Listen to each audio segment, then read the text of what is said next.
بسم الله الرحمن الرحیم. با تعقیب درس گذشته درس ما از قسمت برنامه اکسل آغاز میکنیم. خب روز گذشته ما شما تا قسمت انزرت و بخش 4 مکمل مورد مطالعه قرار داده بودیم، سلایسر تایملاین. امروز میخوایم بخش هایپرلینک. ببینیم شما هایپرلینک در قسمت ورد هم خوانده بودیم که اگر بخوایم که مثلا یک متن با یک فولدر ارتباط بدیم، پس از هایپرلینک چی میکنیم؟ استفاده میکنیم. فرض مثال ما میخوایم مثلا مای فایل یا مثلا مای پیکچر.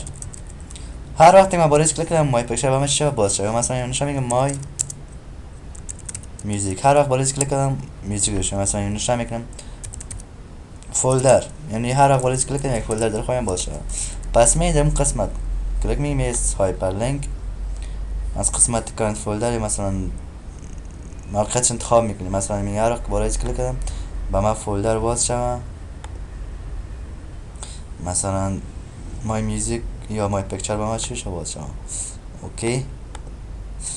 بعد من مای میوزیک کلیک کردم، میایم از قسمت تایملاین قلم مورد مطالعه قرار دادیم هایپرلینک. از قسمت داکیومنت میگم باز شد با من مثلا مای میوزیک من که گرفتم با من فولدر مای میوزیک چی شد باید هست که باز شد. پس من از قسمت سیاس از قسمت میگم مای میوزیک. اوکی. و من که یعنی فولدر که کلیک کردم با من باز شد چی مستقیم ادوب. اوکی.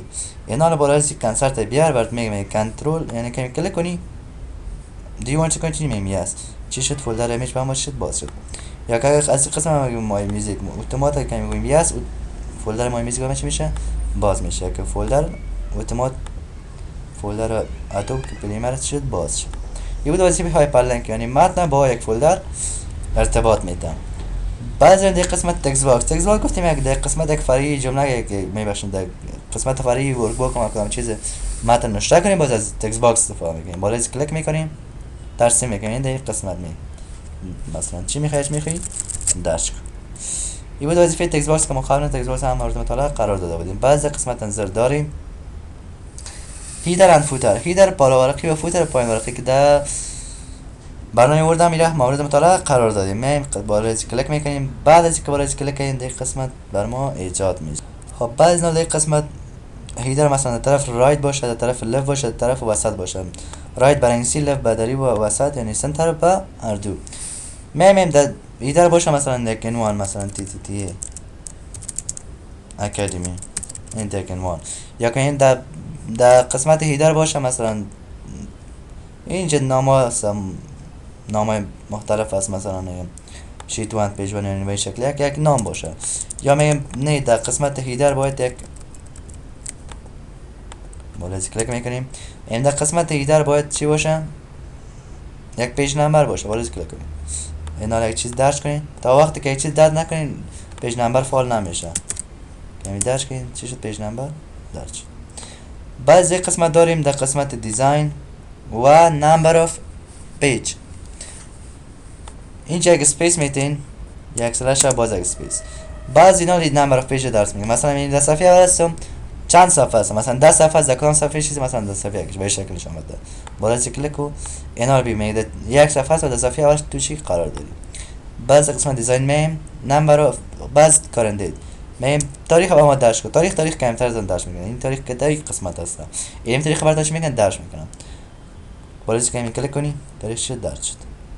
میگم در پای تاریخ باید فعلا تنها تاریخ زمین در پای تاریخ باید تایم باشه. بالا کلیک کنین اسپیس سلش باز اسپیس میگم تایم باشه. کلیک کنین انال شد دیت و یا تایم. بعد در قسمت فایل تایم میگم نه نمبر باشه نه کدام نام، ما میخوایم فقط منطقی فایل هم باشه که این فایل ما در کجا سیو است. نخواست فایل خودم سیو میکنیم سیو تو دسکتاپ برام بکن درسته سیو. میبینم در قسمت هیدر میگیم باشه، از قسمت دیزاین میگیم با فایل پد چی میگه در درایو سی یوزرز سی ار ساویز دسکتاپ و برام بکن. خب میگیم دمو فولدر میریم ببینیم که هست یا نه. خب ما کامپیوتر رو باز میکنیم درایو سی. خب بعد درایو سی چی بود یوزرز از قسمت یوزر را پیدا میکنیم، یوزر سیر ساویس. بعد از دسکتاپ در قسمت دسکتاپ نمونه باکن چی هسته؟ ثبت است. در قسمت به این شکل به ما چی میاره؟ موقعیت چه میاره؟ میگه موقعیت برای ما نبیار، یا میگه موقعیت هم باشه همراه با موقعیت نام فایل باشه. پس دو صد من در قسمت کلیک میکنین اسپیس سلش باز اسپیس میگیم فایل نیم باشه بشه. یا میگه فایل نیم خاص اینا را پس میگیم پاکو، میگه میگه پاکو اما با فایل نیم بان میبخشیم فایل پت آمد باز. میگیم فایل نیم بان و همراه با فایل نیم شیت نیم هم بان، یعنی میگه فایل نیمت بکن و در شیت اول است. در دیزاین دیگه داریم در قسمت پیکچر میخوایم دینیم ایده خود یک پیکچر در شروع میگیم بالای پیکچر کلیک میکنیم ورک آفلاین میگیم بینی شکل پیکچر انزرت. بعد که انزرت کردی اینا روی فرمت پیکچر فالش بالای کلیک کو میگیم سایزش باشه مثلا یه چی شد امو فوتو در شد.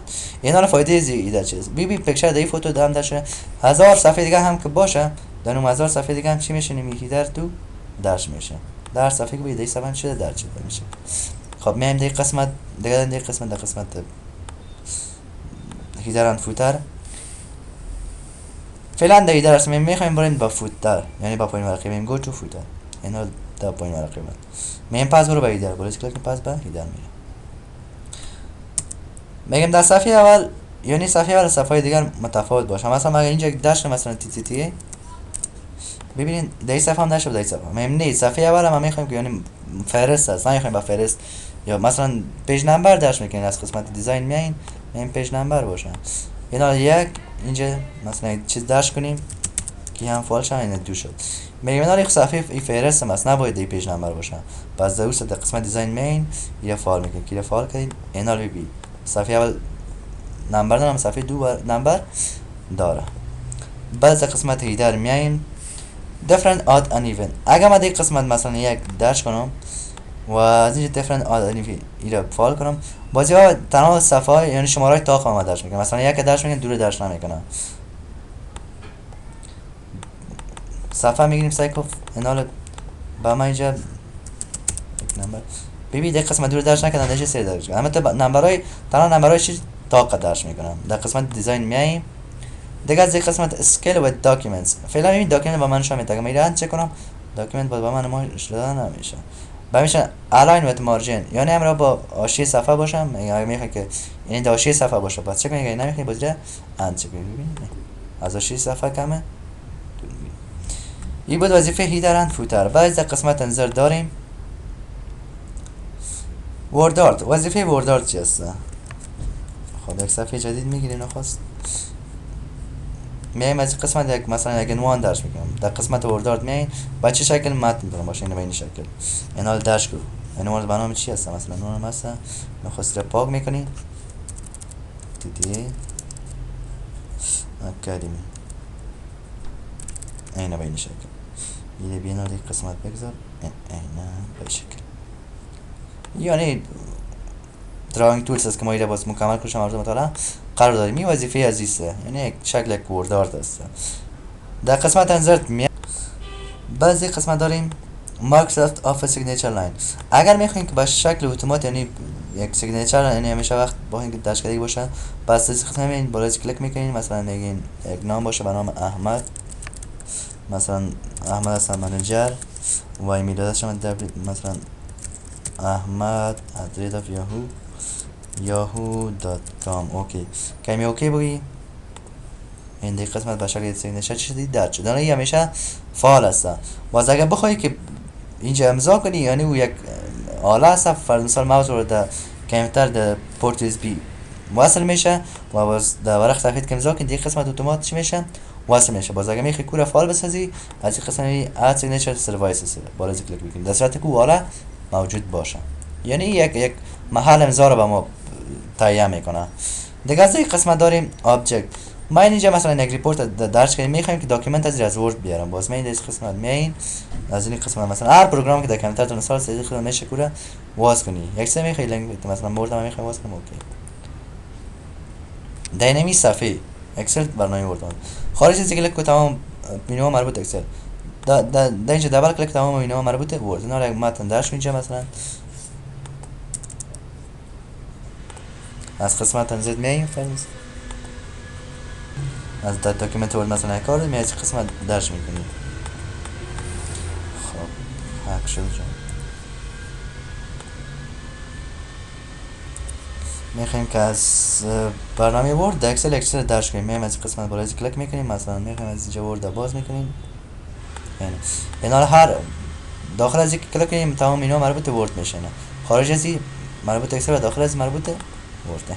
هر چیزی داشت نال میشه که شما اینجا درش کنید. سایز زیر کانال میسازیم به این شکل درش میکنیم. این است وظیفه آبجکت. این است یک آبجکت از هر پروگرام دیگر که بخواید میشه چیز اجرا. مثلا میخوایم از ادوب فتوشاپ اگه میج درش کنیم، ببینید در میشه برنامه فتوشاپ ما باز میشه.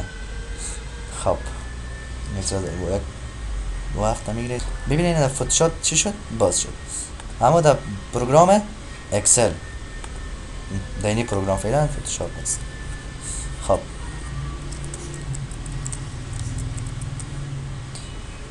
بعد از دارین در قسمت این بود وظیفه آبجکت. دیگه سکویتیشن بعضی از فرمول های ریاضی مثلا کار میشه.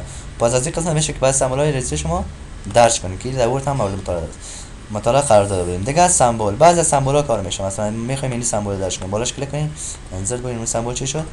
انسرت میشه در این قسمت. این سمبول های مختلف است. برای سمبول کلیک کنیم، مثلا این سمبول کار دین، هر سمبول کار فقط انسرت بگیریم اون سمبول. دیگه اسپیشال کرکتر اینجا سمبول های مختلف در قسمت هست. این بود درس ما مربوط منوی انسرت و منوی پیج لیات. ان شاء الله روز بعدی مورد مطالعه قرار میدیم. امروز هم کفایت میکنه.